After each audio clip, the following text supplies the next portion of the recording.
Good morning, YouTube family. Good morning, YouTube family. Happy Sunday to you. Rev Wendy here from the Community of Compassion, joining you for the weekly Spirit Talk, today entitled The Beauty of New Beginnings.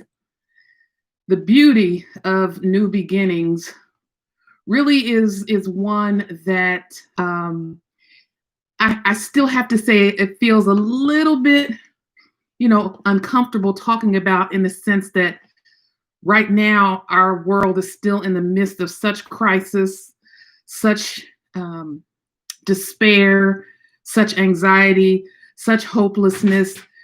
When you want to talk about something that sounds a little more positive, you want to make sure that it's not minimizing the angst and just the uncertainty that people are feeling. And so I want to acknowledge that here at the very beginning, that I am well aware that almost daily something is happening to make us feel unsettled. And so in a way, that's really what this broadcast is about. This whole Spirit Talk ministry that I've put together is about encouraging us, motivating us through these difficult times. It is in no way meant to minimize what's happening, but to be sort of a voice for hope, a voice for help, and a voice of support while we all navigate through this, because we're all experiencing impacts. And actually, today's message was sparked by some things that have been happening in my own personal life. And so I wanted to share a little bit of that with you before I get into today's message on the beauty of new beginnings. As I say every week, thank you so much. Hello, thank you so much for joining me. It means so much to hear and have your support. I don't know how many of you knew that I was part-time pastoring. So, I have my hands in a number of things, but one of those was part-time pastoring. It had been my first opportunity to pastor. When I first got into ministry, I was more into being a chaplain. So I was a hospital chaplain. And for those of you who don't know what a chaplain does, a chaplain essentially assists those who are going through terminal illnesses or crises. I was at the Johns Hopkins Hospital in Baltimore. I was also at the Georgetown University Medical Center here in DC, and just some of the most life-changing, transformative work in ministry that I have ever experienced. I will always view myself as a chaplain more so than a pastor, although I appreciate both vocations. And so earlier this week, I did post the notification that the church where I had been pastoring had made the decision to close. Now, many churches all over the country are struggling, and were struggling even prior to COVID-19, with attendance falling, donations falling, memberships not increasing.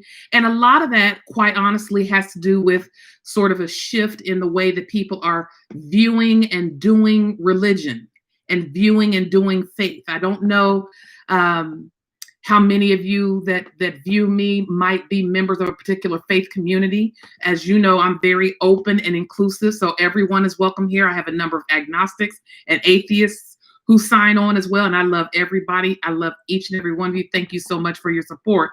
But for those who identify with a religious tradition, particularly the Christian religious tradition, we can talk about there being a worldwide decline in people expressing belief, actually. I think it was the Pew Research that did a poll recently that suggested that people who identify as none, so there was kind of like having a religious belief, not having a religious belief, and nothing at all. The nuns, and that's the NONE, group, was higher than those that do believe or have a belief system. And so we recognize as religious leaders that there's a shift globally around the idea of faith and adhering to a faith or a traditional religion. Many people identify as spiritual, not religious. I would gather that many of you who listen to me might identify in that way. And if you do, let me know that you would say, that for you, you're probably more spiritual than you are religious. That's wonderful. That's in some of the ways I identify in that, because you might notice that my messages tend to be more about spirit and more inclusive than necessarily about a particular religious tradition. And so as the demographics are changing worldwide, churches are seeing that play out in their congregations, in their areas, and in their communities.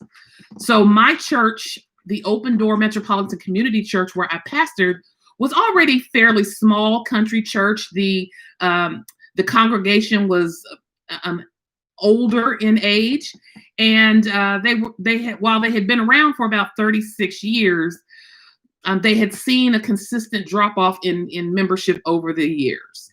When I came in a couple of years ago, we put things in place to try to get people reinterested, to get reconnected to the community, to do what we can and what we could to begin to increase that membership and get folks reinterested. But it was becoming very clear that it was much bigger than us. It was much bigger than what we could actually tackle. And then you add on top of that COVID-19. Yeah, COVID-19 really and continues to be a reckoning moment on so many levels in our nation, but particularly for churches who were struggling, and membership and attendance being one of the things that keep your ministry flowing, to now having to go and do ministry online, and people have to give their giving and their donations online and make it more electronic. That can be very difficult for a majority elderly congregation. And then not to mention, I lost one member, at least one, to COVID-19 itself, a member who was living in an assisted living facility here in Maryland. And they were one of the hardest hit in March, really, when the COVID-19 first hit this area. So you can imagine the morale around that, and this idea that the pandemic is still with us. And so even for a church to reopen, it could be dangerous to those who want to attend in person, and probably not prudent for churches to do that. So we made the very difficult decision to close out the ministry and to leave a legacy of donating perhaps some of the assets that we receive from the church to other ministries, to other organizations, to help them to carry out their mission through our assistance. And so that was a very bittersweet time. That was an ending. This is an ending that we're in the process of. And for me personally, it's a personal ending of my first official pastoral opportunity. So it really kind of broke me a little bit in the sense of, wow, this is really coming to an end. And I say that because there's probably many of you who are experiencing or have experienced, particularly in this period, some type of transformative ending.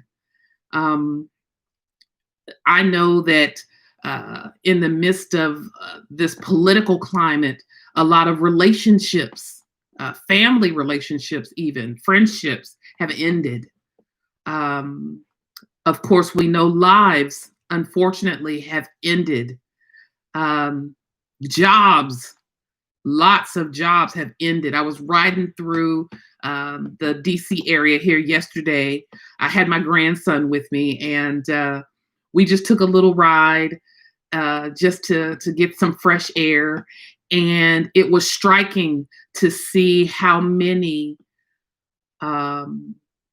businesses were shuttered already. We still haven't seen the full fallout from the economic devastation of this moment. And so there's endings of that business, but that also means endings of jobs for people who worked for those businesses, the ending of perhaps a vision that someone might have had to expand that particular business. And so we look around, any one of us can look around and see endings all around.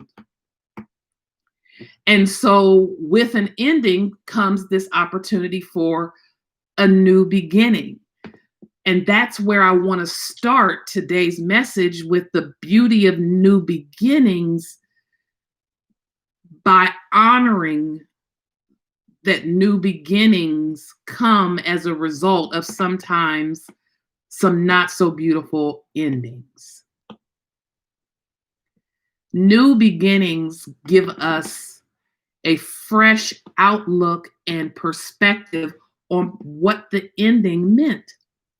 And I'd like to look at beginnings from that perspective. Not that it means that we have to ignore that something ended, but that how something ended or why something ended can give us perspective on what type of new beginning perhaps we could make out of that ending. For me, the church coming to an end means that I am ending that particular style and approach to my ministry. Pastoral, where I'm actually physically in a church and I'm a part of a board of directors, and I have a weekly sermon, and I do pastoral care, and I have a body of folks that I'm responsible for and that are responsible, responsive to me, I should say. And so that is a specific type of ministry. And for me, that has come to an end here recently. But the beginning for me suggests that there are other ways to fill my desire and my call for ministry, this being one of them. This ministry opportunity on YouTube to share with you all on a weekly basis was something that I did in addition to what I was doing with the church, because I felt like it was an opportunity to talk with and chat with more people. And I love that folks from all over the world sign in and provide their support and their comments. I really appreciate that. I look at this as perhaps the new beginning that came out of what I didn't really know at the time was going to be a tough ending. And so that to me is really the message for today. If you are in the midst of an ending, or even in the hopes of a new beginning, perhaps do some reflection today and look back on how things have ended before, and ask yourself, is there something I can take away from this ending to inform my new beginning? As I said, some of the relationships, and I see that Jay Yoop, I see you over here talking about your friends and family, and how those relationships have gotten a little bit tricky, and I get it. Same here. But can we look at, I know some people have talked about family relationships ending and biological family relationships ending, but that making room for other people to come into their lives and be a bonus family. Family isn't just blood. Family is love. And so when you look around you, if you've had some blood relationships, perhaps, that have fallen to the wayside, are there some love relationships that have come into your space that can account for the loss that you might feel of the blood relationships? Maybe. Your job. Maybe your job has ended because of COVID-19 and the economic downturn, and your employer decided to lay you off or furlough you, and now you've recently been told that you're not coming back or not being brought back. I see a lot of that. Mourn that. Embrace that, as tough as that news might be, and then ask how that might inform you regarding new opportunities that could potentially be there for you that maybe you've missed because you've been so busy with the other job that you didn't get the chance to take the time to explore other opportunities that may be presented to you, or that maybe you wanted to create for yourself. to create for yourself. So think about new beginnings in terms of things that could be, things that could be. You know, there's a scripture in in the Bible that talks about forgetting those things that are behind me. It's in Isaiah, so I'm going to read that real quick. Isaiah 43:18 and 19 says this: "Forget the former things, do not dwell on the past. See, I am doing a new thing, says God. Now it springs up. Do you not perceive it? I am making a way in the wilderness and streams in the wasteland." So there was a couple of things in that scripture that I wanted to highlight. The first thing was, forget the former things of the past. Do not dwell on the past. Now, when I read that, I read it not necessarily literally, but in the spirit. When it says forget, it doesn't mean don't act like what didn't happen, or what happened to you didn't happen. That's not what it's saying. What it goes on to say is don't dwell on it. Acknowledge that it happened, honor how you feel about it, but don't dwell on it. Instead, look for the new thing that can come as a result of the old thing. Look for a way to let what has happened in the past inform your future. You'll never forget, because our experiences shape who we are. So we'll never forget some of the things that have happened to us and some of the endings. And if you're like me, there are some that I would love to be able to forget. But at the same time, I can acknowledge those things that have ended without dwelling on them and allowing them to prevent me from moving forward. So that is my my advice to you today, is to forget, don't dwell on the past. But I have two pieces of advice. Forget those things that are behind, don't dwell on those, but to move forward, and move forward without anxiety. I just posted recently a scripture: don't be anxious about anything. And I know that that's hard to do in this moment in that we're in, but what faith requires of us, whatever your faith is to believe that there's something better, to believe that even in the midst of things that are difficult, something better can emerge. And so my two admonishments, if you will, or encouragements or exhortations about the beauty of a new beginning that each one of us has an opportunity to look at today, is to forget what's ending. Don't dwell on it. Go forward, look for the new beginnings. Think about what a new beginning can be for you.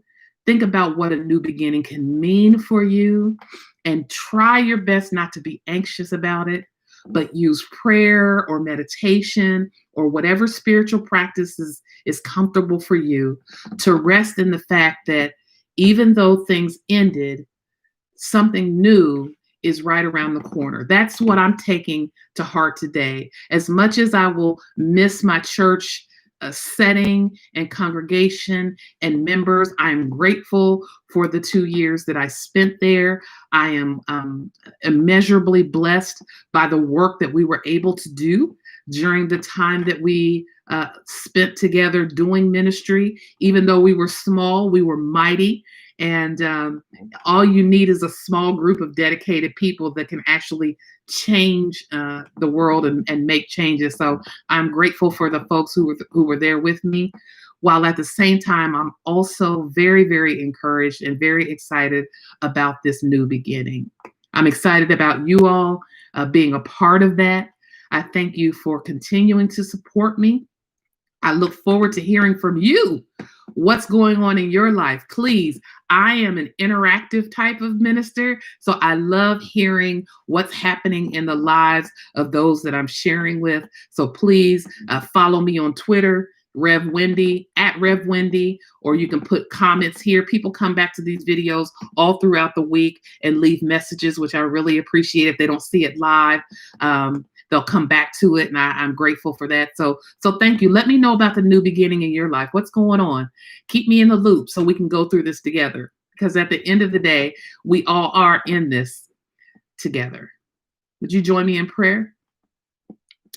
Gracious God, we thank you for new beginnings. We thank you for the opportunity to hope in new beginnings. We thank you for the opportunity to have learned in our endings that the end does not have to be final, but that it can catapult us, that it can inform us, that it can guide us to a new way and a new day.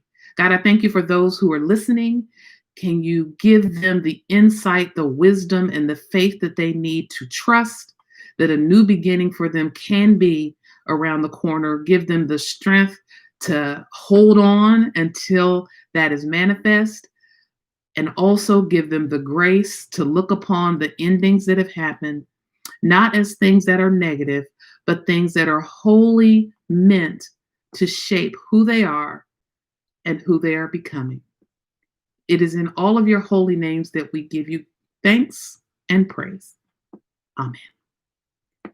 Thank you so much for joining me, everybody. Don't forget to subscribe, hit the subscribe button, the notifications button if you'd like notifications, and also share this, please. I'm trying to reach out and speak to as many people as possible, and word of mouth still is the best form of advertisement. So if this has been a blessing to you today, please share it with somebody. Thank you so much. I look forward to seeing you again next week. Have a great Sunday.